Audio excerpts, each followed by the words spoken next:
va? ¿Qué dice? Muy buenas noches, bienvenidos. Esto es Hagan Algo por la pantalla de C5N. Le mandamos un saludo muy grande al señor Iván Jagroski, que hoy no va a poder estar con todos nosotros y por supuesto con todos ustedes, y que la semana que viene sí va a reintegrarse aquí el domingo por la noche. Por supuesto también tenemos un programa con muchísima información para compartir con todos ustedes. Va a estar Noelia Barral Grijera con uno de los temas claves que se viene en el tratamiento allí en el Palacio Legislativo, en el Congreso. Estamos hablando del proyecto de ley que ha enviado el gobierno y que ha entrado por mesa allí en la Cámara de Diputados el día viernes a propósito de lo que es la intención de reformar lo que son los regímenes especiales que tienen un carácter previsional y que allí hay, entre otros elementos importantes, bueno, cómo va a quedar el régimen vinculado al Poder Judicial, también qué pasa con el cuerpo diplomático. De todo esto vamos a estar hablando con Noelia Barral Grijera. También va a estar con nosotros Sofía Karam para tratar dos temas que también son esenciales. Por un lado, y lo veníamos repasando a lo largo de la semana, qué pasa con la causa vinculada a... Aquí lo llamamos los curros del peaje. En ese sentido hubo allanamientos en la semana a dos de las principales empresas, Autopistas del Sol por un lado, Grupo Concesionario del Oeste por otro. Hay novedades con respecto a esta causa y las vamos a estar conversando con Sofía. Y también atención vinculado a lo que ha sido información que se ha dado también aquí en el canal de Alejandro Van der Broele, quien ha dado hace ya algún tiempo un testimonio importante para terminar con el vicepresidente Amado Boudou en prisión, y vinculado con eso el descubrimiento de que recibió dinero dentro de lo que es un programa de protección de testigos para poner un hotel allí en la provincia de Mendoza. Bueno, también hay información vinculada con esto que ha tenido lugar en las últimas horas. Ustedes saben, hay un proceso de instrucción de lo que se llama la causa Chicone 2 y también lo que han sido las directivas por parte del fiscal que entiende en esa causa vinculada a la información que recién les estaba dando. Bueno, con todo esto va a estar Sofía Karam. También va a estar con nosotros el periodista, nuestro colega y amigo Alejandro Berkovich, para hablar de dos cuestiones importantísimas, ¿no? Que han tenido su desarrollo a lo largo de esta semana, pero que prometen a futuro también, como son la deuda por un lado, la negociación que está en marcha en este momento, el endurecimiento de la posición del gobierno. Atención con esto porque ahí hay mucho que explicar, que analizar, y por otro lado lo que ha sido una medida tan importante como el aumento vinculado a jubilaciones, pensiones y asignaciones universales por hijo, anunciado por el gobierno el día viernes, y también el debate, ¿no?, en torno y en un contexto, por supuesto, un poco más importante, el debate en términos socioeconómicos que ha despertado justamente una medida de esta naturaleza. Yo quiero empezar el programa hablándoles muy breve de lo que considero que es una marca registrada de este tiempo, y esto es quizás y atañe a dos temas que son centrales, como los que mencionábamos recién: la negociación de la deuda por un lado y también lo que ha sido el anuncio vinculado a las jubilaciones. Y lo que quiero decirle es que así como hay silencio en la oposición política en este momento, porque se habla de muchas cosas, pero la orden hacia adentro es no hablar, no debatir cuestiones que son centrales como la deuda. ¿Por qué? Bueno, porque se entiende que hay una responsabilidad y no se quiere exponer la oposición política, obviamente porque lo que tendrían a cambio es que alguien les recuerde que ellos han participado de la toma de decisiones y que eso ha afectado en gran medida las posibilidades que tenemos hoy los argentinos, sobre todo mirando hacia adelante, que así como el silencio es un elemento que gravita con fuerza y es casi una orden hacia adentro en la oposición, bueno, de la misma manera en los debates que se están dando, en los debates que se proponen a propósito de las decisiones que toma el gobierno día tras día y que comunica, por supuesto, lo que existe es también un elemento que tiene como correlato el silencio, o lo que uno podría considerar que es la omisión. La omisión es no mencionar algo cuando uno expone los elementos para hacer un análisis.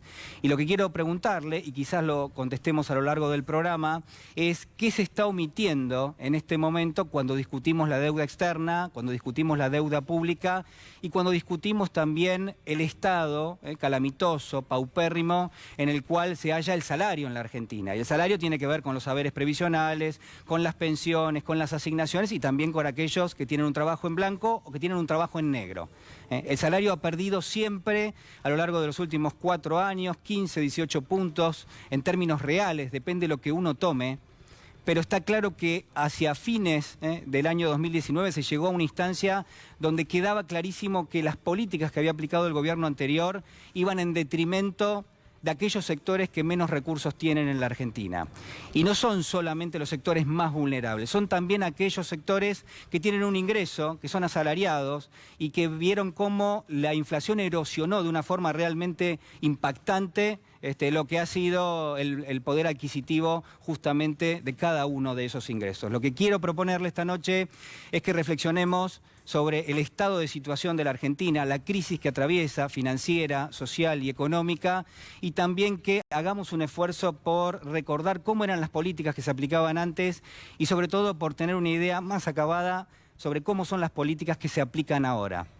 Si no hay un escenario totalmente inverso, si no hay una preocupación por devolverle a aquellos sectores que más perdieron en los últimos años algo por lo menos de lo que realmente les corresponde y siempre les ha correspondido. Acompáñenme que ya nos vamos a la mesa de trabajo. ¿Qué tal? Buenas noches. Muy buenas noches. Bueno, una señor. mesa de lujo para Hagan Algo en el día de hoy. Le mandamos nuevamente un saludo grande a Iván Jagroski. Por supuesto. Así que bueno, muy buenas noches, Sofía Caram. Buenas noches. Noelia Barral Grijera. Buenas noches. Señora Alejandro Berkovich. Colega. ¿Cómo estamos? Bien, muy bien, ¿vos? Bueno, muy bien, muy bien. A ver, hay varias cuestiones para analizar. Vamos a arrancar con las jubilaciones, ¿les parece bien? Sí, es el tema, ¿no? Momento del análisis puro y duro, pero antes este informe. Cuando nosotros sacamos la ley de emergencia solidaria, lo que nos decían era que habíamos congelado las jubilaciones. Y ustedes se dan cuenta que nuestros jubilados han recibido en su inmensa mayoría, alrededor del 86% entre jubilados, pensionados y asignación universal. Ese universo de gente atendida por el ANSES ha tenido hoy un incremento sustancialmente mayor al que le hubiera correspondido si hubiéramos aplicado la fórmula que nosotros derogamos. Que haya un aumento para la jubilación mínima, para las asignaciones familiares y para la asignación universal por hijo del 13%. Este 13% se compone de un aumento de una suma fija de 1.500 pesos para todos los beneficios y adicionalmente un aumento del 2,3% adicional. Ahora, hice los cálculos para una jubilación de 40.000 pesos, sí, ¿no? Y ahí es muy diferente el aumento porque tenés 1.500 pesos más el 2,3%. El 2,3% son 920 pesos. Eso te da un monto de 2.420 pesos de aumento y significa el 6% para una jubilación de 40.000 pesos. Por eso entonces, va a haber... ¿Y cómo vamos a cuidar su salud? Es a través de la instrumentación, la puesta en marcha de un vademecum de medicamentos esenciales gratuitos del PAMI. ¿De qué o cómo creamos o de qué se trata de vademecum? Es una lista de 170 remedios, 170 principios activos que nosotros consideramos desde el PAMI que son los necesarios para cuidar la salud de nuestros afiliados. En los últimos días asistimos a un espectáculo en el cual nos decían que el aumento se iba a perjudicar al conjunto de los beneficiarios.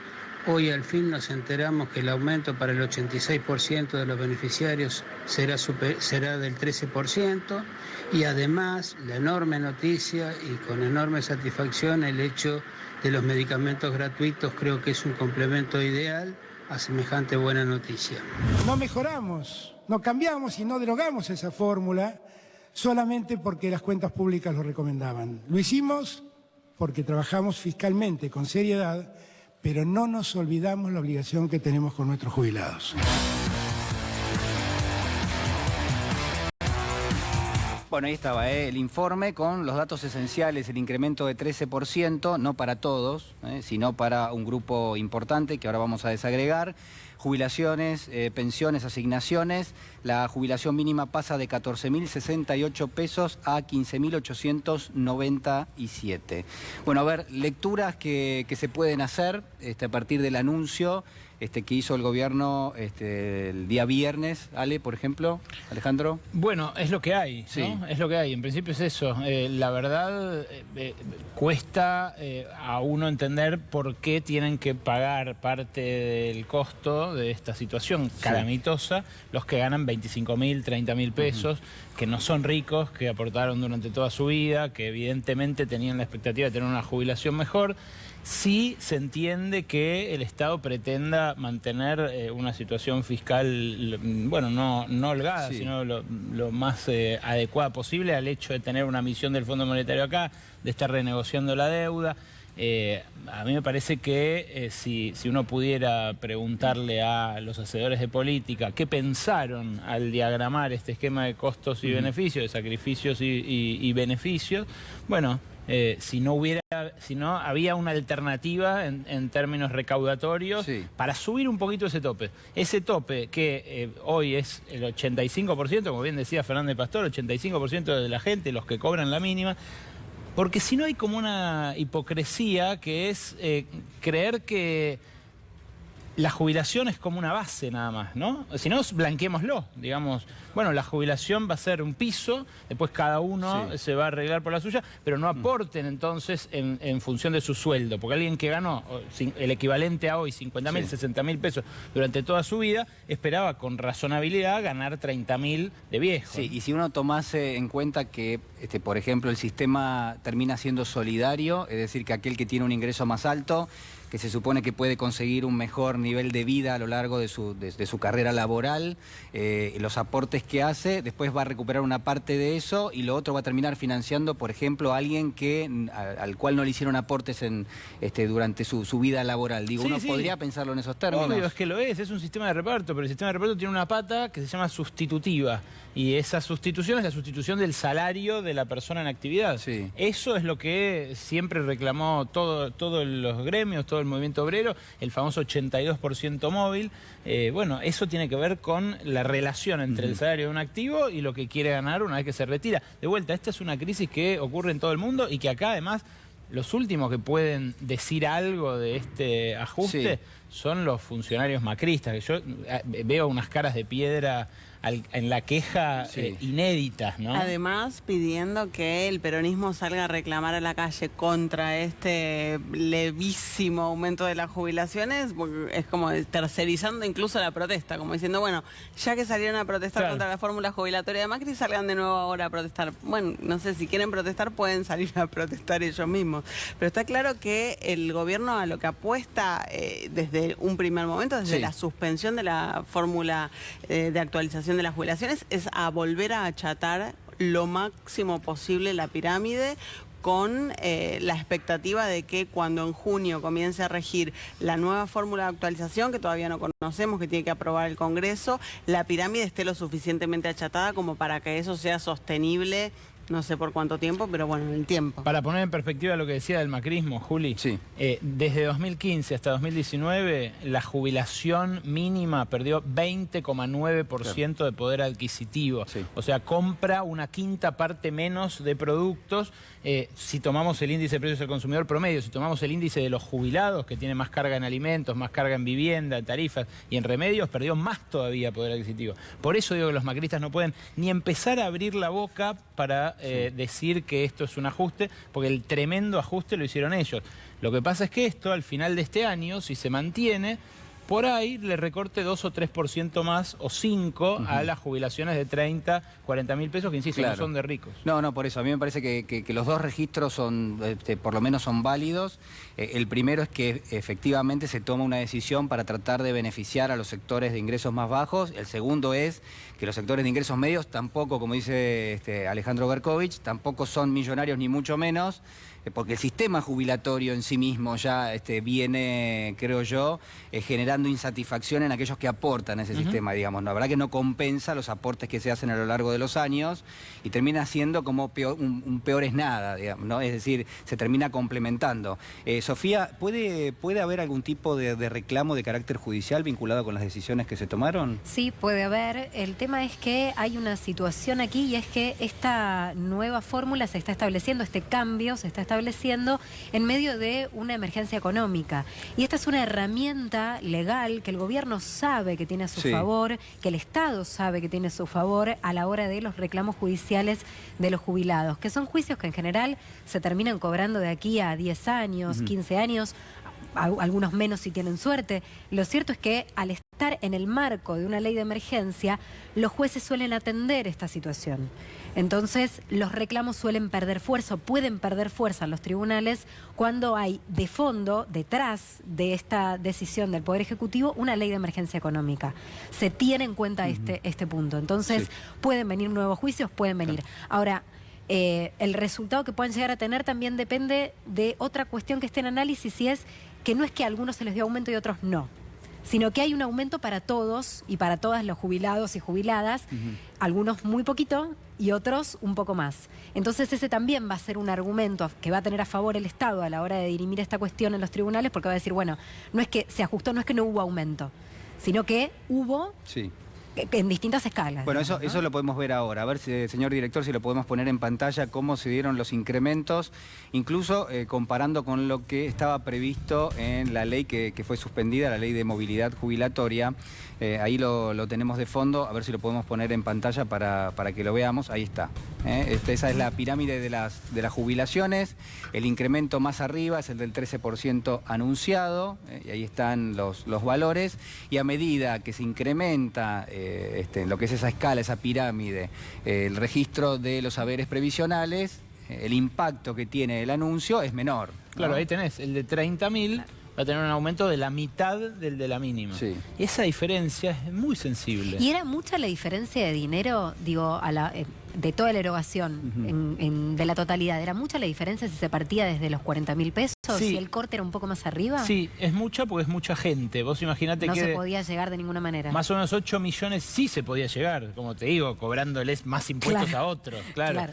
Pero en términos de gastos sí es mucha plata, y por eso me parece que el gobierno está buscando un recorte y tratar de poner en caja un gasto que es el más grande del Estado. Está claro que una medida de este tipo también le cae simpática a la misión del FMI que está en Argentina. Sí, claro, muchísimo. Son 8 millones y medio, Sofi, los jubilados, pensionados y beneficiarios de la inframínima que inventó Macri, la PUAM, la Pensión Universal del Adulto Mayor, que es un 80% de la mínima. Bueno, entre todos, contando incluso pensiones no contributivas, son 8 millones y medio. De esos, 2 millones y medio son el universo de los que pierden contra la inflación este año, por lo menos por cómo está dada el set de medidas. Se supone que el ahorro del gobierno es de más o menos 5.000 millones de pesos mensuales, entre lo que preveía la ley y la decisión que se ha tomado. Y como decía recién Noelia y Alejandro también, la pregunta es, ¿el gobierno lo hace porque quiere mostrarle al Fondo Monetario que sigue siendo responsable con las cuentas públicas, o en todo caso lo hace porque considera que la estructura jubilatoria tiene que ser un poco más chata para poder hacerla sostenible en el tiempo? Nadie responde. Bueno, vamos a ver si hoy se lo podemos preguntar al señor Alejandro Banoli, que en un ratito nada más va a estar con nosotros. Ahora, lo que decía también Alejandro Berkovich es importante. ¿Por qué? Porque él decía, bueno, la erosión del haber jubilatorio en los últimos 4 años fue en torno a superior al 20%. Entonces, eso el gobierno no lo puede revertir de un momento a otro. No, no claro. Entiende que el tema es no agravarlo, no agravárselo a los que ganan 30.000, 25.000, no agravarlo. Se entiende que no lo puede revertir, nadie pretende que lo revierta. La verdad que es muy severo lo que hizo Macri con las jubilaciones. Pero bueno, a la vez, en todo el mundo está en debate y hay una oportunidad que es la comisión bicameral, ¿no? Están rearmando eso. Se está rearmando, tienen que analizarse, juntarse la comisión de expertos que está prevista, quedó prevista cuando el gobierno decidió suspender la ley de movilidad jubilatoria, y de ahí tiene que surgir el nuevo proyecto justamente para poner la nueva fórmula. Ahora, lo que me parece es que el sistema hay patas que le faltan al sistema, ¿no? La cantidad de gente trabajando en blanco, la cantidad de gente que aporta, bueno, ahí hay algo que hay que compensar y que no parece ser tarea para nada sencilla. No. A ver, vamos a ver en pantalla también la evolución de la jubilación mínima y la asignación universal en términos reales, es decir, capacidad de compra que tuvo a lo largo de los últimos años. Ahí está lo que consignábamos recién. Fíjense ustedes, tiene una base 100, si no me equivoco, en septiembre del 2017. Y a partir de allí, por supuesto, la erosión que genera la devaluación, ¿no? Y el alza de los precios, sobre todo de los alimentos, medicamentos, se entiende. Bueno, eso también lo tendríamos que hablar. Y el choreo de un trimestre, Juli, por decirlo técnicamente. Sí, es cierto. Por decirlo técnicamente, el choreo de un trimestre que hizo la reparación, la así llamada reparación histórica del macrismo, que implicó que en 2018, fíjate cómo cae. Bueno, que eso a ver si lo podemos ver, ahí está. Es una caída permanente. En 2018 hubo una manganeta, un pase de magia, a través del cual se eliminó la actualización de un trimestre. Que eso sí se judicializó en varios casos y eso sí tiene visos de algún jubilado, alguna jubilada que haya hecho esa demanda de ganar.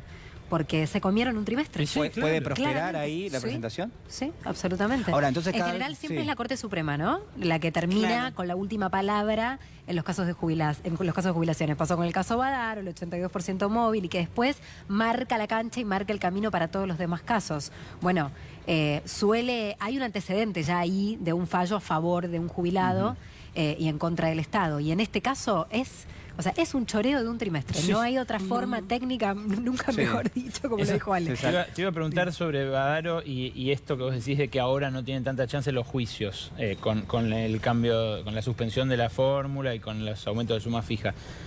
¿Badaro qué reclamaba? ¿Que no le reemplazaba el 82%? Lo que le estaba reclamando ese jubilado era cobrar el 82% de lo que él de su salario, de lo que él había cobrado cuando estaba activo. Digamos, eso es lo que terminó marcando un techo, en realidad un piso, para todo el resto, digamos, cuando terminó la Corte Todos decían, yo quiero como él, yo quiero como él. Exactamente. Sí. ¿Y por qué? Ahora, pero a él le habían dado un aumento, porque por eso te digo... Pero ¿cuál fue la discusión? Cuando se discutió la primera fórmula, cuando Cristina Kirchner pone esta movilidad jubilatoria 2 veces al año, se discute la fórmula. ¿Se acuerdan ese anuncio de la expresidenta diciéndole a Recalde, me discutiste la fórmula y al final yo tenía razón? Porque lo que se discutía era si esa fórmula iba a ser superior o no al 82% móvil. Y con el tiempo terminó acercándose prácticamente, y en algunos casos superó al 82% de aquel fallo de la Corte. Esa había sido la discusión. Algo que después, con la fórmula que cambió el gobierno de Cambiemos, por supuesto, quedó muy lejos. Porque además, en el cambio que hace Mauricio Macri, cambia el porcentaje que toma para el haber inicial de tu sueldo de tus últimos 10 años de sueldo. Entonces ahí vos ya arrancás desde más abajo incluso. Ahora, hay un patrón medio extraño, o medio no, que es cada vez que se hace un anuncio para jubilados, hay algo que termina conspirando contra un universo de aquellos que tienen ese ingreso. No quiero dejar de demostrar esto, que es la medida que se toma también vinculada a los medicamentos, porque uno entiende que tiene un impacto. Veremos cuál es, pero claramente digo, había un porcentaje de jubilaciones que se destinaba en un porcentaje del 20-25%, algunos dicen el 35%, a la compra de medicamentos. Si son gratuitos, eso es poder adquisitivo que se recupera, ¿no? 170 principios activos esenciales por la Organización Mundial de la Salud. Este es el Vademecum de medicamentos gratuitos. 2.700 son las presentaciones que en principio se están evaluando y beneficia a unos 5 millones de afiliados al PAMI. Hay muchos jubilados que no están afiliados al PAMI, es decir, no les correspondería. Ahí también me parece que hay una situación para revisar. Noelia Barral Grijera. Repasamos qué envió el Congreso, qué envió el Gobierno al Congreso. El viernes, a última hora, ¿Vamos? así que vamos porque hay muchos detalles ya para volvemos, contar. Ya volvemos. No. Seguimos hablando de jubilaciones, por supuesto, porque en este caso nos vamos a meter con los regímenes especiales. Regímenes que siempre terminan siendo señalados cuando hay retoques, sobre todo en las jubilaciones. A veces se mínimas. habla de jubilaciones de privilegio. ¿Está mal hablar de jubilaciones de privilegio en este caso? Y yo te voy a mostrar algunos números Sí. que si los comparás con una jubilación mínima ordinaria, me parece que te muestran que sí hay un privilegio taxativo. También es cierto que en estos regímenes estamos hablando de funcionarios y trabajadores que durante toda su vida activa aportaron un poquito más que lo que aportan el resto de los trabajadores, y ahí hay una discusión que seguramente filosóficamente, conceptualmente, va a ser difícil de dar para el gobierno.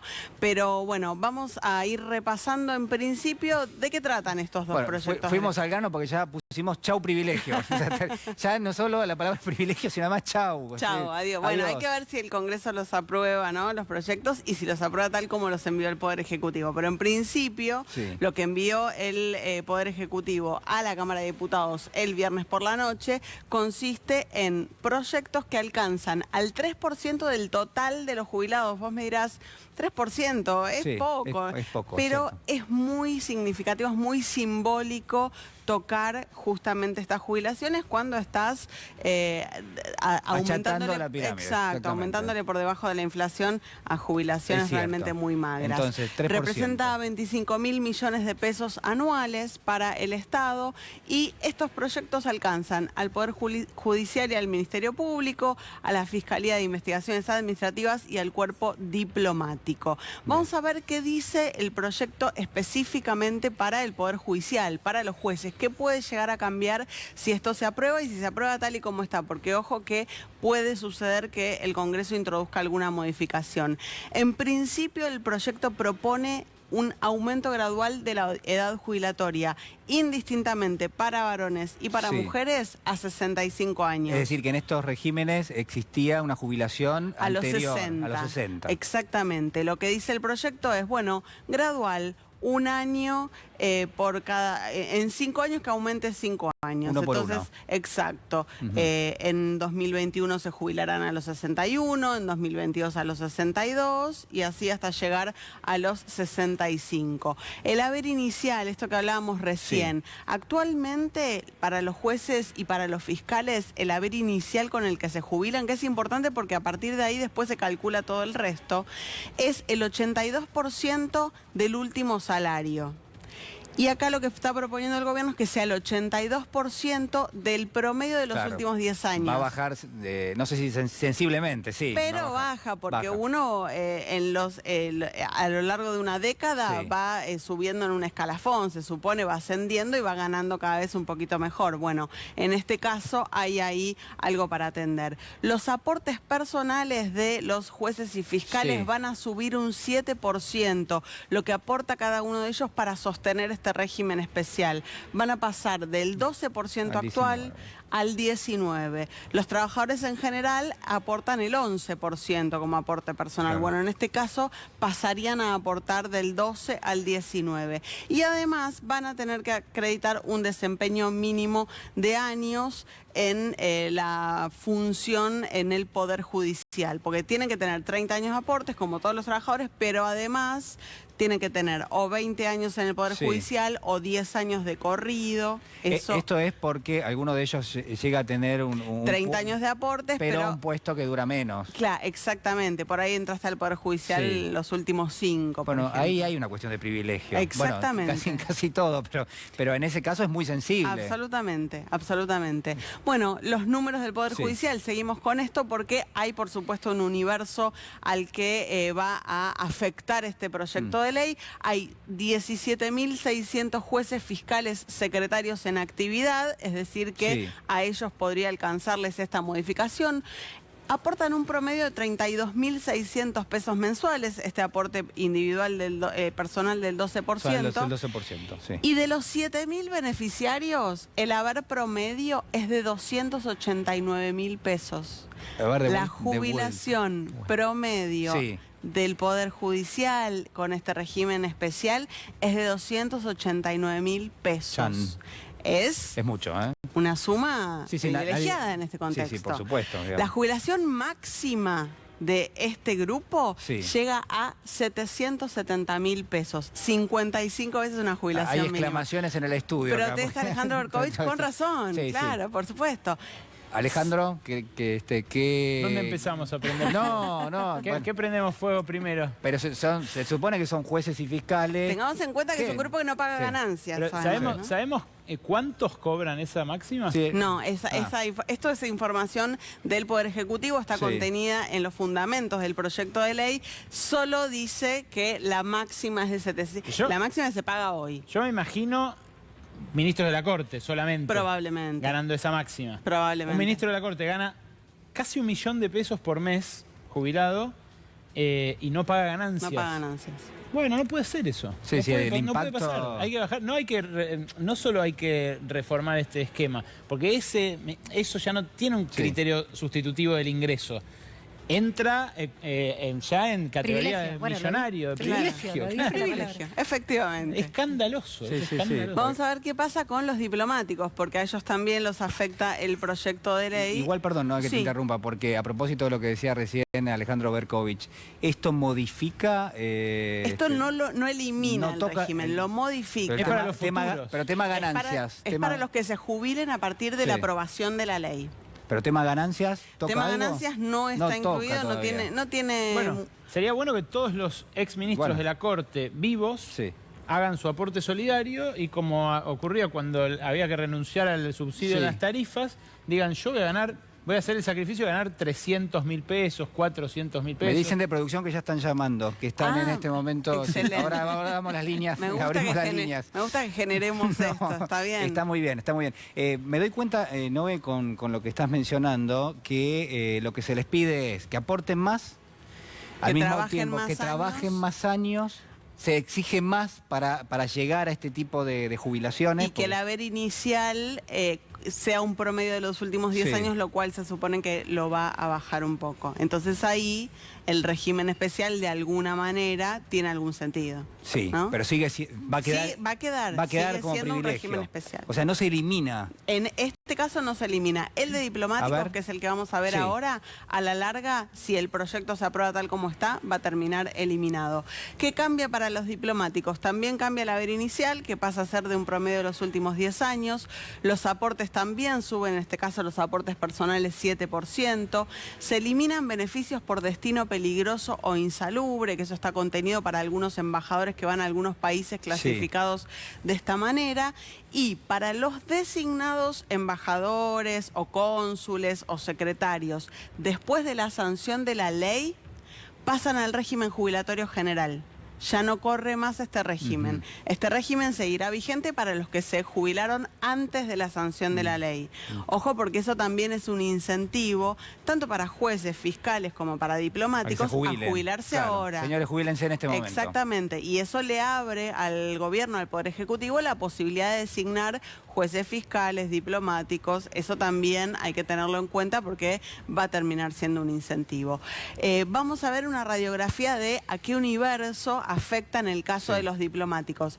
No es tan grande como el universo judicial. En este caso Sí. son 1.100 los funcionarios que aportan en promedio unos 39.000 pesos por mes y los beneficiarios no llegan a 1.000, son poco más de 700, pero también, mira el haber medio, 396.000 pesos mensuales de haber promedio y la más alta es de 616.000 pesos, 44 veces una jubilación mínima. Estamos hablando de algo fuertísimo si lo comparamos con el régimen normal de jubilaciones. Sí, ¿no? y los aportes que tienen que hacer, que lo tenías en la placa anterior, si En no me este equivoco. caso Sí. son del 11% y pasarían a ser del 18%. O sea, mayor aporte también se les pide a los Exactamente, diplomáticos. para contenerlos dentro de este régimen, pero un régimen que si se aprueba la ley va a dejar de estar vigente. Por supuesto que ya hubo reacciones durante el fin de semana. El primero en hablar fue Ricardo Recondo, vicepresidente del Consejo de la Magistratura, muy cercano al gobierno de Cambiemos. Dijo que el proyecto de ley que está buscando aprobar el gobierno de Alberto Fernández es inconstitucional, Sí. que la Corte ya lo ha declarado así, que no se trata de una ley de privilegios, dijo, porque puso su ejemplo personal. Yo aporto hace 50 años a la caja de jubilaciones un equivalente de 90.000 pesos. Si me cambian el sistema, yo podría pedir el reintegro de todo eso más los intereses. Bueno, habrá que ver, seguramente lo judicializará, en todo caso Recondo, y seguiremos las novedades. Muy bien, Noelia, muchísimas gracias. Por favor, un vamos, placer. nos vamos a la mesa. Quiero preguntarle, mira, caminando ya sigo largo la pregunta que a Sofía Caram. Sofía, ¿esto cómo puede caer en el Poder Judicial? Estaba pensando en eso, te iba a decir. Esto, incluso tomar la sugerencia de Alejandro Berkovich, ¿no? que le agrega una edición. Pero Me digo, hizo pensar también sí. cuántos jueces de la Corte Suprema vivos tenemos hoy cobrando jubilación. El primero que pienso es Zaffaroni, que supongo que si es coherente con su pensamiento ideológico debería decir algo al respecto, tal vez, seguramente, tal vez lo haya dicho ya y no lo desconocemos. Sí. Estaba pensando en eso, mañana voy a recorrer tribunales, mañana voy a acomodar pie y después te cuento. Lo que suele suceder es que hay una defensa corporativa, ¿no? Intentando no pagar ganancias. Aquí hay un tema, porque se mezcla el pago de ganancias de los trabajadores judiciales con jueces y fiscales o con los cargos de alto rango, que no es lo mismo. No es lo mismo un trabajador de ordenanza del Poder Judicial que un juez de la Corte Suprema de Justicia. Nadie que trabaje dentro del Poder Judicial, ni trabajadores, ni jueces, ni fiscales, ni funcionarios, hoy pagan ganancias, o algunas excepciones con la última modificación que hizo el macrismo. No como pagan el resto de los trabajadores. Digo, ahí hay una diferencia y que en general suele ser un dique de contención a la hora de la discusión en la que se amparan los funcionarios del rango. Claro, eso te iba a decir. ¿No? Porque si nosotros pagamos, van a tener que pagar los trabajadores y se les arma un frente interno importante en tribunales. Te va a resultar difícil mañana, creo, porque el silencio en este sentido les sirve mucho, ¿no? Para generar algún tipo de defensa. Es un tema que todos te dicen que están de acuerdo, que hay que pagar, pero a la hora de pagar hacen lo posible para no hacerlo. Claro. Bueno, si es ley no va a haber mucha opción. Y no, en ese caso no, por supuesto. Pero ya el Congreso ha intentado regular el tema de ganancias con el Poder Judicial y no hay caso, ¿no? Bueno, y la Corte en su momento sacó una acordada en donde defendió sus propios intereses y decidió que no se paga ganancias por encima de una ley del Congreso. Exacto. Es que tiene que ver con algo que destaca siempre Federico Delgado, el fiscal. La distancia creciente entre los que imparten justicia y los que esperan que se les imparta. Es realmente escandaloso. Es que, ¿sabes qué? Yo a veces lo digo y parece que cuando uno lo dice no termina de entrar, pero es un servicio público. Claro. Así como cuando vos vas al hospital a curarte o vas a la escuela pública a educarte, cuando vas a la justicia es un servicio público que el Estado te tiene que dar en las mejores condiciones, con celeridad, algo que no pasa, porque además es un servicio público hoy que en general es malo. Claro. ¿Qué es malo? Que es corrupto en algún punto, es un sistema que es corrupto. Es un sistema que no ofrece el servicio que tiene que ofrecer a la ciudadanía. Y que es clave, ¿no?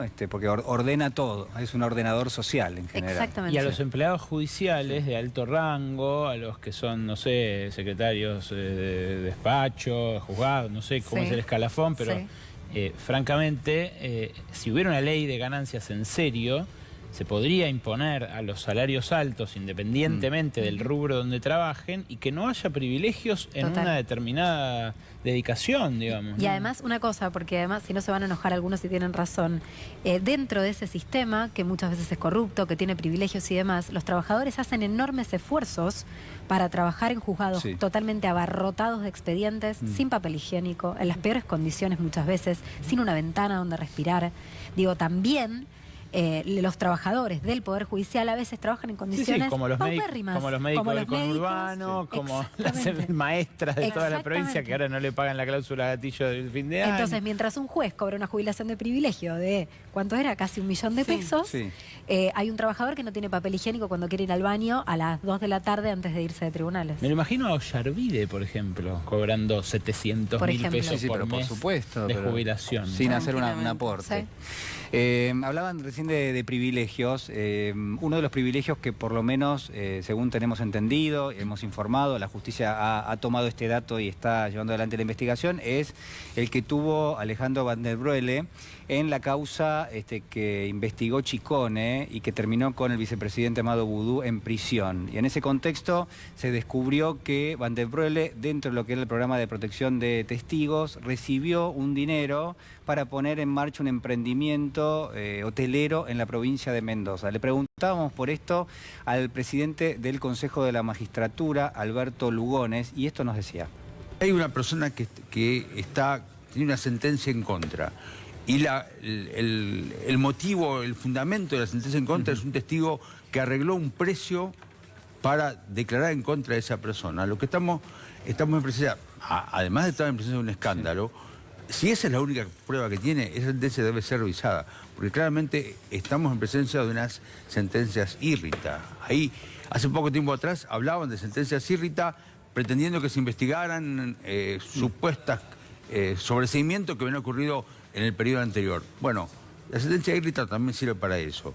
Una sentencia de fundamento, una sentencia basada en una declaración de un testigo que es claramente falsa, que arregló un precio para declarar, lo pone en la figura de testimonio que tiene una condena penal. Usted está hablando de Alejandro Van der Broele en la causa que en el caso lo tiene preso a Madoudou. Van der Broele y probablemente otros casos, vamos a tener que estar atentos con eso, y eso tiene que ser, ya está siendo investigado, conforme entiendo, por un tribunal que está determinando si esto fue así o no fue así. Bueno, ahí estaban las declaraciones de Lugones. Sofía Caram. Antes de eso, me gustaría ir al huevo de la serpiente. ¿Vos te acordás qué pasó antes de que el gobierno de Mauricio Macri deje la Casa de Gobierno con el sistema de protección a testigos? ¿Se acuerdan que estaba bajo la órbita del Ministerio de Justicia, del entonces ministro Germán Garabano? El gobierno quiso sacar por decreto el sistema de protección de testigos de la órbita del Poder Ejecutivo y pasarlo a la Cámara de Casación. Es decir, que pase a formar parte del propio Poder Judicial, de la estructura del Poder Judicial. En su momento, Maíquez, el presidente de la Cámara de Casación, se armó flor de revuelo porque lo que estaban diciendo desde la justicia es: esto fue inconsulto, nos están tirando con un muerto, nos están tirando con un programa para el cual nosotros no estamos preparados y que nosotros no tenemos la infraestructura para llevar adelante, porque implica fuerzas de seguridad, implica dinero para proteger a esos testigos. Se empezó a pensar, bueno, ¿qué es un testigo protegido? No es lo mismo un testigo de un crimen, que la justicia o el gobierno lo tiene que proteger, porque es un testigo que va a aportar a una causa y que puede estar en peligro, a Leonardo Fariña o Alejandro Van der Broele. El gobierno anterior había metido en la misma bolsa a todos y había puesto todos los esfuerzos, muchos esfuerzos, denodados esfuerzos, en proteger a estos testigos imputados colaboradores que se convirtieron en arrepentidos en causas contra exfuncionarios del kirchnerismo. Ahora bien, terminó haciendo un punto intermedio el gobierno anterior. Fue una suerte de medio camino. En vez de pasarlo del todo a la órbita del Poder Judicial, creó una agencia de protección de testigos en las que hay distintos sectores de los distintos poderes del Estado que tienen ahora la potestad y de cuidar a estos testigos. Alejandro Van der Broele era uno de ellos. ¿Y por qué había tanto interés de sacarse de encima de la órbita del Poder Ejecutivo este programa? Porque sabían que venía un nuevo gobierno que podía abrir la caja de Pandora y encontrarse con cosas, por ejemplo, como estas.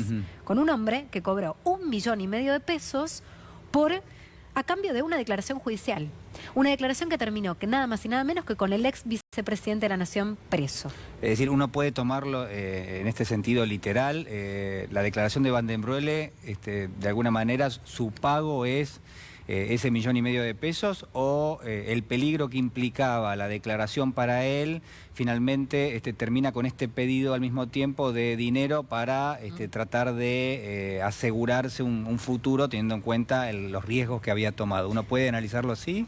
Es que claramente hubo un acuerdo en donde el propio ministerio a cargo de Garabano, pero también de Patricia Bullrich, hizo lugar a esto. Dijo, bueno, vos declará esto y a cambio, bueno, ¿qué necesitas? ¿Qué querés?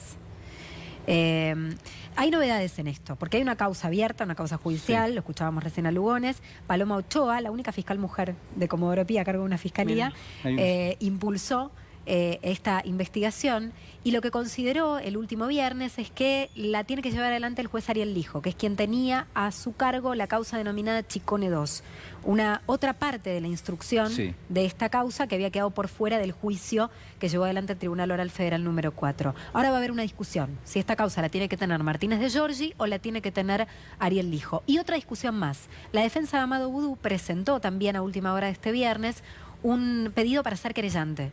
En ese escrito denuncian las enormes irregularidades de las que fue, dice la defensa, víctima Amadou Boudou durante todo el proceso. Sobre todo, no les permitieron el acceso a la documentación a partir de la cual Van der Broele había acordado con el Poder Ejecutivo ser imputado colaborador. Que además la ley no establece que el acuerdo tiene que ser con el Poder Ejecutivo. El acuerdo es con el fiscal. Claro, claro. Primera irregularidad. ¿Qué hacía el Ministerio de Garabano o el Ministerio de Patricia Bullrich, la ministra de Seguridad? ¿Qué hacía acordando con Van der Broele una declaración del imputado colaborador? En términos normales o en una situación normal, un fiscal podría estar investigando la corrupción del gobierno presente, no del como siempre del anterior. Por ejemplo, si Comodoro Pi funcionara como debería funcionar. Eso por un lado. Y por otro lado, en esa documentación que ahora se revela y que es por eso es que se abre esta causa, estaba este acuerdo. Bueno, a cambio 1,5 millones de pesos para la construcción de un hotel boutique, vos decías en Mendoza. Todo esto estaba documentado. Sofi, a los arrepentidos de Cuadernos, por ejemplo, ¿también les dieron guita? No lo sabemos. Lo dijo Lugones recién. ¿Este es un caso? Sí. Y puede haber más. Es una caja de Pandora. Pero el manejo de los imputados colaboradores fue... Pero que figure pésimo. Directamente, como figura en este caso, en algunos documentos, en ese pedido que se hace directamente a quien se supone que es una autoridad dentro del programa, diciéndole, mire, este señor dijo lo que suponíamos que iba a decir y esto generó que el vicepresidente esté preso. Páguese. Claro, porque eso es lo que dice el documento.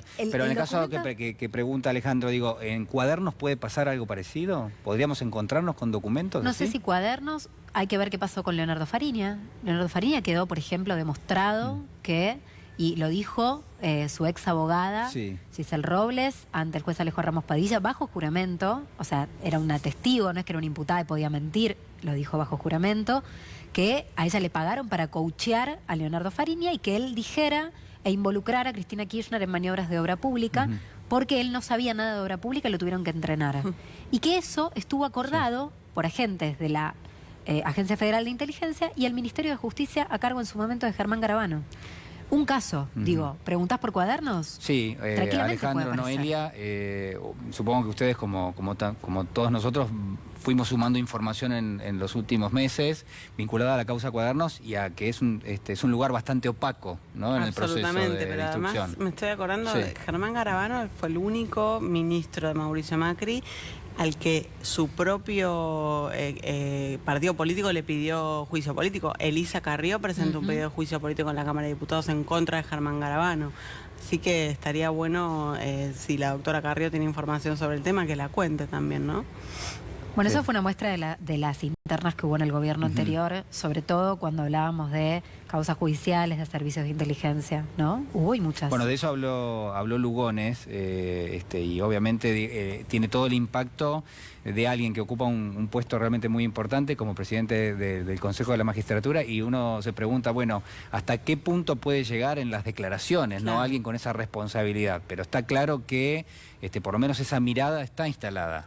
Y bueno, hay que ver cómo es su gestión en el frente del Consejo, pero si arranca con esta impronta, es esperable que le ponga recursos, le ponga tiempo, le ponga ganas a investigar qué pasó con estas causas. ¿Y qué papel le cabe a la Corte Suprema en todo esto? Que son los grandes ausentes en Absolutamente. Bueno, con todo el tema de la discusión presos políticos sí, presos políticos no, de alguna forma la luz quedó puesta en la Corte Suprema de Justicia, ¿no? Porque es finalmente la que debería tener ahí una palabra de qué está pasando con el Poder Judicial, qué está pasando, por ejemplo, con Milagro Sala. El tema Milagro Sala está en la Corte Suprema de Justicia y todavía no se ha pronunciado. Mira, una de las cosas que plantea en el escrito la defensa de Boudou es que tiene varios recursos en la Corte Suprema sobre estas irregularidades y que están pendientes. Para algún despistado, ¿quién era Alejandro Van der Broele? Digamos, era este hombre al que relacionaron con Amadou Boudou, a quien le alquilaba un departamento, de quien encontraron incluso servicios a su nombre en su casa, y fue señalado por la justicia como el supuesto testaferro del ex vicepresidente, a partir del cual y con quien se quedaron Chicone Calcográfica, esta empresa que, recordemos, después fue expropiada por una ley del Congreso de la Nación. Creo que en Cuadernos va a haber sorpresas, sobre todo ahora que cambió el juez. Claro. También. Bueno, esta Me semana quedé nosotros pensando. la entrevistamos a Alejandra Hitz Carbó, que está saliendo de a poquito de Sí. su Sí. autoimpuesto ostracismo, Sí. de Sí. cómo la persiguieron durante 2 años hasta que lograron correrla del puesto. La ex procuradora nos decía, hay muchos dalesios. Hay un montón de gente trucha que fue usada para o intermediar coimas o extorsionar o brindar falsos testimonios o apretar falsos testimonios. El problema es que si un espacio como la AFI, por ejemplo, tiene ahora una titular como Cristina Camaño, que me parece que por su actuación en algunas causas importantes, como me recuerdo la causa de Mariano Ferreira y otras así, yo no, digamos, tengo mucha confianza en que va a actuar bien. Ella dijo, acá se terminó la joda, esa promiscuidad de fiscales con espías con guita, autos para funcionarios. Bueno, yo no veo que desde la Corte Suprema emane un mensaje similar, de acá se terminó la joda. No. Hay algunas cosas que es hora de empezar a reclamarle también al vértice de la justicia. Claro, ¿no? claro, porque si no, yo creo que un sector de la sociedad se las termina reclamando al presidente, que es otro poder totalmente distinto. Y es el poder más aristocrático de todos, es el poder que no responde a mandatos Sí, democráticos, a revocatorias. Claro, no los elige nadie, eso. Digo, la gente no los elige. Exactamente. Bueno, sumamente interesante, todos los análisis. Muchísimas gracias a todos. No se vayan, quédense No. porque tenemos que seguir trabajando. quedamos acá. Pero nosotros sí tenemos que hacer una pausa y cuando regresemos, por un lado, hablamos del Fondo Monetario, de la deuda, de la posición que ha tomado el gobierno y quienes negocian en nombre del gobierno y de todos nosotros esta semana. Para algunos sorpresa, para otros no tanto. Y al mismo tiempo, déjenme decirles que en instantes nada más va a estar con nosotros el titular del ANSES, Alejandro Vanoli. Esto en minutos nada más, hacemos una...